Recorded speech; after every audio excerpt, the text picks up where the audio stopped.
Hej, përshëndetje. Sot vendosa të ndaj një temë tjetër. E kisha që në mëngjes që duhet të flisja në lidhje me emocionet, kur janë të forta, të ulta dhe neutrale. Edhe bëra ato rutinën time të paradites dhe e kisha si sinjal, por nuk vendosa për ta bërë. Isha edhe me një mikeshën time. Edhe vi në shtëpi, duke gatuar, përsëri më e ndjej këtë sinjal që duhet të flisja për këtë temë. Kur djali sot i kisha dhënë me vete një nga ato biskotat Fortune Cookies që janë brenda me letra, me citate, me shënime. Edhe citati kishte të shkruar: në çdo aktivitet do të di të mbaj një ritëm të mirë. Wow. Dhe ky e kisha marrë me vete, zakonisht ky i hedh. Edhe ma tregon dhe ma lexon dhe ishte në dy gjuhë, dhe spanjisht dhe italisht.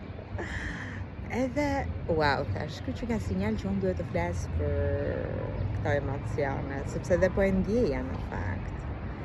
Edhe pra, ritmi i mirë, le ta zbërtejmë pak, do të thotë të mocesësh shumë shpejt. Pra, as emocione të forta, as impulsivitet, as reagime. Por as kënaqësi, për shembull, kur ti ke arritur një projekt shumë të madh, edhe e ndjen atë, gëzon, lumturohesh, edhe vazhdon e mban gjatë dhe pret që përsëri atë emocion të vi sërish. Ideja është as në këtë lloj emocione kaq të forta, sigurisht që ti ndjesh dhe ti pranosh. E dyta është të mos ngecesh ose të bllokohesh, pra kur ke emocione të ulta që je në fazë mbijetese, që duhet pra duhet t'i lëshosh, duhet të ngrihesh përsëri në neutralitet. Edhe emocionet e ulta kam thënë gjithmonë që janë pikërisht inati, frika, faji, turpi, gjykimi, kontrolli, kitrikat, pra ato që të prishin gjithë balancën e brendshme të trupit. Qoftë edhe një moment kur ti për shembull dikush të lëndon edhe qëndron me atë lëndim për një kohë shumë të gjatë, ai të prish komplet balancën e trupit, edhe këtu për këtë ritmi mirë, edhe këtu nënkupton këtë gjë. Dhe ajo që unë ndjej dhe e vlerësoj, sidomos dhe sipas praktikave që ushtroj, është që të qëndrosh në një balancë të qëndrueshme dhe të vetëdijshme. Pra, të dish ta menaxhosh energjinë tënde dhe pra në një mënyrë inteligjente. Kur duhet energji, pikërisht do të arrisësh ritmin, ashtu si ajo makina që kur kërkon të parakaloj rit i jep gaz për të parakaluar, dhe kur del në korsinë që është një limit i përcaktuar, e ul ritmin, dhe aty është momenti kur duhet qetësi. E mora me një shembull praktik. Dhe kur vijnë emocionet e ulta apo edhe ato shumë të forta, i vëzhgon pa u zhytur në to.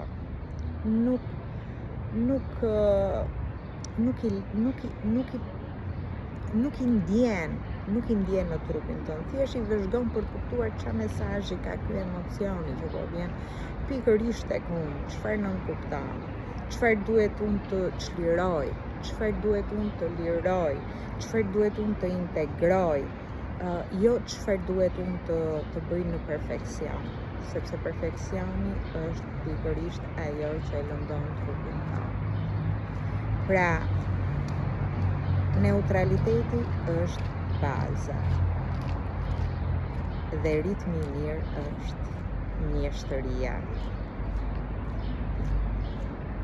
Dhe ajo që unë kam bërë është që me praktikat, frymëmarrje, vetdije, meditim, është që t'i lëshosh emocionet dhe të mosh i mbashtë. Është pikërisht kjo rrugë që të çon drejt një ritmi të qëndrueshëm. Sepse neutraliteti pa vetdije mund të bëhet mpirje dhe neutraliteti me vetdije bëhet super fuqi dhe një kontroll i brendshëm. Pra, kontrolli i brendshëm jo duke lënduar, por duke integruar gjërat e mira. Pra, në jetë pastaj, sepse të gjithë na duhet të marrim vendime, dhe ne marrim vendime më të pastra, trupin e kemi më të qetë, edhe nuk lodhesh nga emocionet, se emocionet të lodhin, edhe kur shkon të dalësh me miqtë për t'u argëtuar, sigurisht që të lodhin duke qëndruar me orë të tëra. Edhe sigurisht dhe emocionet e ulta të lodhin, pra secila trupi ndjen lodhje dhe ritm balance e mirë është ajo kur ne qëndrojmë në neutralitet, në balans, pra e rrisim dhe ulim ritmin atëherë kur duhet. Edhe ndaj e shpjegova me makinën që kur jemi në parakalim duhet japim gaz, sepse është e vetmja mënyrë, sepse personi tjetër mund të vijë me shumë shpejtësi, por edhe bësh një korsi pengese, shumë të tjera, kështu që duhet. Edhe kur kalon në korsin, e ul ritmin dhe vazhdon në pjesën tënde. E njëjta gjë është edhe jeta jonë. Pikërisht, edhe emocionet, mendimet tona, kështu janë. Pra, këto emocione me ritëm të balancuar i quaj unë, nuk i mban gjatë, i lëshon dhe nuk i ushqen. Pra, nuk i mban gjatë, nuk i ushqen dhe i lëshon. Plotësisht nga trupi jonë, nuk janë për mua. Let's go, ik, vazhdo. Dhe me kalimin e kohës krijohet pikërisht ajo emocionet kalojnë, ti qëndron. Shumë e bukur. Unë më përpara nuk e kam kuptuar këtë gjë. Edhe unë jam nga ato personat që jam zhytur nga emocionet, qoftë të ultat, qoftë të lartat, dhe nga ato të lartat kishja varësi dhe ndaj rendja pas për të bërë gjëra që të krijoja lumturinë, të krijoja suksesin, të krijoja bollokun, edhe rendja pas këtyre duke harxhuar energji nga trupi im, duke harxhuar me orë të tëra, qoftë për të takuar miq, qoftë për të punuar, qoftë për të arritur objektivat, dhe tani kur i kujtoj, më kujtohet që, e arria ato projekt, mbaj mend kur kisha audite, se kam qenë eksperte standardeve ISO në një kompani shumë prestigjioze në atë kohë, edhe kur vinte auditi, isha menaxhere e departamentit të këtyre, edhe duhet të bëja punën e një viti, edhe doja që të dilte shumë mirë çdo gjë, sepse rrezikonte dhe humbje certifikate, por edhe ke parasysh shefit nuk doja që të dilja person që unë pra kërkoja perfeksionim. Dhe kjo e mbaj mend që kur ikte auditi, unë kisha super energji në atë periudhë, e mbaj mend mund të punoja mbi 10 orë në zyrë, edhe vetëm si që ishte ai targeti, objektivi që të arrisja, por kjo më vinte nga egoja, nuk më vinte si dëshirë, trupi nuk kërkonte fare të punonte me ora aq të gjata. Trupi thoshte shko relaksohu, qetëso, por unë nuk e kuptoja, nuk e dija çfarë ishte trupi, nuk e dija çfarë ishte vetëdia, nuk e dija çfarë ishte zemra, asgjë, nuk e dija çfarë ishte mendja, dhe unë mbaj mend që jam udhëhequr gjatë gjithë jetës time nga mendja, dhe mendja ime ishte i riprogramuar sipas një sistemi, qoftë familjar, qoftë shkollor, qoftë miqësor, qoftë punës, e kujdo, por asnjëherë nuk i kisha kuptuar emocionet e mia. Asnjëherë, thjesht i përdori ato si një katalizator, qoftë inatin, qoftë suksesin, qoftë arrogancën, të gjitha këto i përdorja si katalizator, dhe objektivi kryesor ishte sukses, perfeksion, të kisha perfeksion, pra të mos dështoja, e shikoja dështimin si humbje, kur realisht dështimi mund të ishte pikë për të përmirësuar diçka të brendshme tek unë. Jo, nuk ndodhte kjo në dhe le të themi që jam konsumuar nga ana e këtyre e pjesës së emocioneve. Dhe ndaj dhe më kujtohet se nisa këtë pra që kam arritur një auditim, pra jo një, por shumë çdo vit, edhe ka dalë shumë mirë dhe mbaj mend që doja të dilja dhe të festoja me njerëzit, me miqtë e mi, dhe më kujtohet që nuk isha energji, sepse isha konsumuar. Por e mbaj mend që ai emocion ishte shumë i fortë, që unë ke parasysh ai moment më në fund e arrita, por nuk ishte ai emocion që të ofron paqja e brendshme, që të qëndron gjatë, që ndihesh rehat, e ndihesh ende e paplotësuar. Dhe tani që jam sot, në këto momente që po flasim, dhe unë kam integruar komplet veten time më të lartë dhe kam lejuar të udhëhiqem nga emocione të balancuara neutrale, unë tani e kuptoj, kjo është jeta. Pra dhe kur më vjen një lëndim, mos të them u bubu, pse më erdhi, ç'më gjeti, pse kështu, po pse mua, pse gjithmonë mua, jo, e marr dhe e përqafoj dhe them, okay, çfarë ka këtu? Kush është misioni im në këtë lëndim? Eja, e marr, e përdor dhe transformohem. Nuk ja prish ambientin, djalit tim, familjarëve të mi, por ringrihem edhe mësoj jap kohë vetes time në atë pak kohë, kur vjen një lëndim, edhe lidhem me veten time për të arritur paqen e brendshme. E ndjej, sepse është diku në të shkuar në ky emocion, sepse kemi jetuar në shumë vite në një sistem kur është integruar në mënyrë të pavetëdijshme në trupin tonë, dhe kjo sistemi jonë nervor parasimpatik vepronte në mënyrë vepronte dhe pa e kuptuar, kurse tani që unë e kap veten dhe nuk e lejoj që ky emocion të më udhëheq i ulët, lëndim, një çast apo edhe një emocion shumë i fortë. Nëse unë për shembull, marr rast konkret, mund të gjej një ose për shembull mund të shes një dyqan, le të themi, dhe okay, është për të shitur, sepse ky dyqan do më mbuloj 1, 2, 3 qëllime që unë kam vendosur. Por nuk gëzoj me të madhe, sepse ky është një emocion shumë i fortë. Them, e gëzoj, e pranoj, them faleminderit dhe kur shitet me një çmim jam e lumtur, por nuk krijoj varësi dhe kthehem në neutralitet, në paqe, në balancë. Pra nuk kërkoj që emocionet e mia të forta dhe këto të ultat të drejtojnë jetën time. Unë gjithmonë vendos që të drejtohem nga emocione neutrale dhe me vetë dije. Kur emocionet e mia janë të balancuara dhe me vetë dije. Sepse vetë dija zgjedh ritmin. Kur kjo është pikërisht niveli më i lartë, kur je e vetëdijshme dhe ti nuk shkon në ekstrem, por e kupton kur janë emocionet e forta dhe kur janë emocionet e ulta, dhe zgjedh të rikthehesh në qendër. Pra nuk është më automatike, por zgjedhje.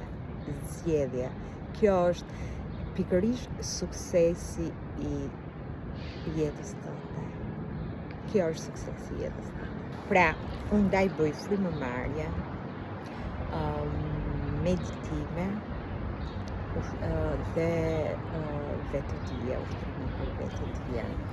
Të gjitha këto të treja bashk bëjnë atë që unë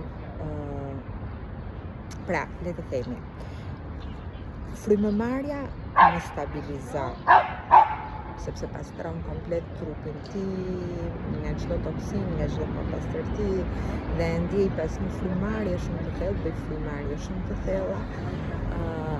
Jam person shumë i disiplinuar. Nuk mbaj mend në gjithë këto mbi 3 vite që unë të kem ndaluar një ditë të vetme, jo asnjëherë. Kam një disiplinë shumë të fortë dhe e bëj disiplinën jo nga zona e rutinës, por nga vetëdia. E bëj nga vetëdia.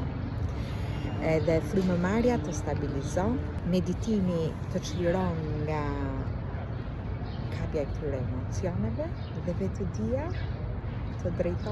të drejton në rrugën e duhur. Dhe ti ke krijuar në jetën tënde një rrjedhje shumë të qetë. Pra jeta jote është fluën, prandaj unë e them gjithmonë, nëse ke forcë dhe energji për të vazhduar, për të çliruar emocionet tuaja të ulta, hyr dhe përdore këtë forcë të madhe, sepse jeta jote do bëhet shumë fluent. Do të rrjedhi shumë qetë. Por nëse ti nuk mos e nis sepse ktheu në pikën zero, sepse është shumë e bukur, kërkon shumë forcë, edhe forcën e ke, por duhet vetëdije, sepse do të mësosh të jetosh pa u lëkundur nga brenda. Pra çdo gjë që mund të ndodhi rreth e qark mjedisit tënd, kështjella jote e brendshme nuk lëkundet asnjëherë. Edhe nëse ti bën diçka që gabon, nuk duhet ta lëndosh veten tënde, por e mëson dhe e korrigjon për herën tjetër. Por asnjëherë nuk duhet të mërzisësh veten tënde. Edhe kur e bën me qëllim, edhe kur e bën pa qëllim. Kështjella brenda nuk duhet lëkundur. Gjithmonë duhet të qëndrosh në paqe, në harmoni. Ky është suksesi jetës. Dhe ajo që përmenda më sipër që thash në lidhje që a ke forcë është që a ke forcë për të ndjerë emocione, sepse duhet t'i ndjesh ato emocione. Edhe që mos të humbësh veten tënde në ato që ndjen. Kjo është, pra, ti ndjesh ato emocione dhe mos të humbësh veten tënde në ato që ndjen, por ti çlirosh, ti shërosh dhe të integrosh emocione të reja. Kjo është. Të integrosh veten tënde më të lartë. Atë për çfarë ti je projektuar, atë për çfarë ti je këtu për të jetuar. Dhe kam arritur të kuptoj që një jetë e bukur është një jetë e udhëhequr nga paqja, nga qetësia, nga harmonia, nga gëzimi, nga liria, dhe të jetosh me këtë lloj emocione në mënyrë shumë automatike. Pra, edhe nëse je në një tavolinë kur njerëzit janë në fazë mbijetese, ti arrin të kuptosh veten tënde që sa shumë je ngritur, ku ke arritur. Apo kur je në një tavolinë ku njerëzit thashë femexhojnë apo gjykojnë të tjerët për mënyrën e të veshurit, të sjelljes, thua, wow, sa kam ndryshuar, energjia ime po shkon tjetër kund, sepse ti po krijon një jetë më të bukur, një jetë më të paqë, më të qetë, më të gjatë. Dhe ti kur je vetëm, lidhesh me veten tënde, pra nuk je vetëm, je me forcën tënde. Sepse të gjithë, çdo ditë, kemi nevojë të japim vetes kohë, të lidhemi me veten 1 deri në 2 orë. 1 deri në 2 orë. Me veten tonë, vetëm me veten tonë. Të ndjesh burimin që është brenda teje, të ndjesh shpirtin tënd, të ndjesh trupin tënd, të ndjesh zemrën tënde, të ndjesh pra edhe ta çlirosh. Ashtu si shkon në palestër për të bërë disa muskuj, apo për të patur një trup shumë të bukur, të tonifikuar, që kur të veshësh një fustan të ndihesh shumë mirë me veten tënde, thua jo kam pak bark, jo kam unë si gjykoj prapë përsëri, për mua është okay, dhe këmbët pak më të trasha, më të shkurtra, jo shumë të gjata, për mua është okay. Por e njëjta gjë është edhe kjo e sistemit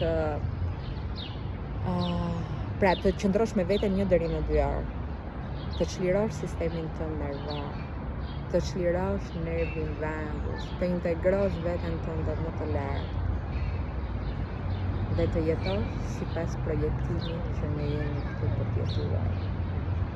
Dhe më beso se gjëra shumë të bukura vinë në jetë. Gjëra shumë të bukura. Pra, me pak fjalë,